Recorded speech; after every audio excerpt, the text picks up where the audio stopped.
So this is one of those situations where you see it's up at almost 10, and no matter where I point, it's really high. And there it goes, pegs. So I'm in a shop that has a lot of air hoses. See, there's an air hose. There's another one I think hidden there, there. All those big blue things. And there's little leaks. And at this point, it's actually clipping and distorting in my ears. It's so loud.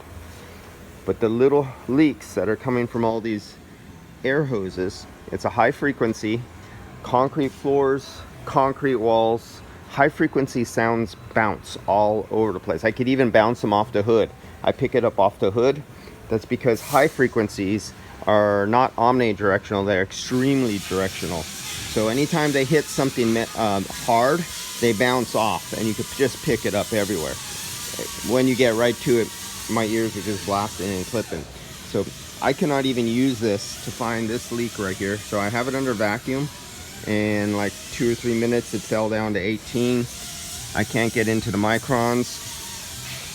I think it is a shaft seal. I'm wondering, this must be a constant run, is it? No, it's a clutch.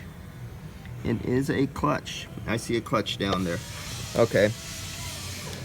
So what I was trying to determine, and I can't get to them because they already have it put together, is possibly it's leaking under vacuum at a seal. I already filled it up with nitrogen at 100 psi. I should have went all the way up to 170 because all I was doing was the initial flush. I really didn't care because I didn't think it was going to leak. But now I have a problem. Okay, so one other thing. Let's go to something here, health and safety. Look at our CO reading in here. So as soon as I drove into the shop, my nose, my throat, and my lungs, even my eyes were overwhelmed. I could literally feel the volatiles in the air. I mean, I grew up painting and in paint shops and using carburetor cleaner and gasoline to clean floors. I grew up in the old school days under my grandfather and father.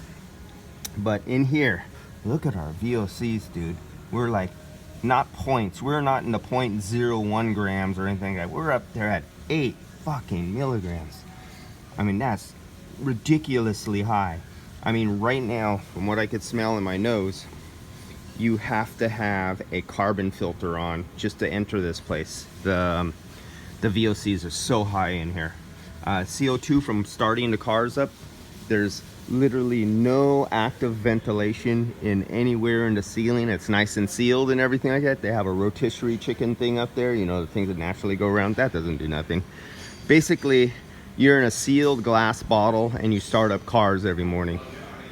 And yeah, the CO is just off the charts. The phenaldehyde's really high. All the paints, the primers, all the lacquers, reducers, you know, those safe waterborne VOC compliant things, they're not so safe just because they're waterborne. Pretty dirty and dusty in here too. As you can see, our 2.5 is pretty high.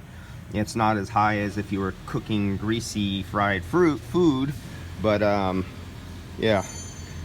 So no, these are not environments you would want to work in for even 30 minutes, let alone a full 8-hour shift. Okay, so this is turning out worthless, and because of the background and like air tools, there's air tools being used right now. That's an air leak, and this picks it up. So this is useless in this shop unless I was going to drive this vehicle outside in the parking lot. Then I could use this. So what I'm going to try to do, I'm going to fill it up again with nitrogen. I'm going to hit 170 psi. This is a YF system, and so it does have the stronger evaporator. So I'm going to pump it up, try to find a leak that way. I don't think I can, because I believe this is a leak that is only leaking under vacuum but not leaking under pressure, which really sucks. I might have to use a real old school method of purging air out of the system, and it involves using refrigerant, and at least nowadays I could use a recovery machine, and I'm just gagging in here with the CO content and the the goddamn solvents that are in the air are so strong right now. Yeah, so I'm gonna jump to the high pressure test, and we'll see what that reveals when I get up there towards 170 psi. We'll go into the pressure decay test, the tightness test, and I'll show you that once again for you new guys. So we'll jump to the tightness test when I go into the next video. All right, see ya.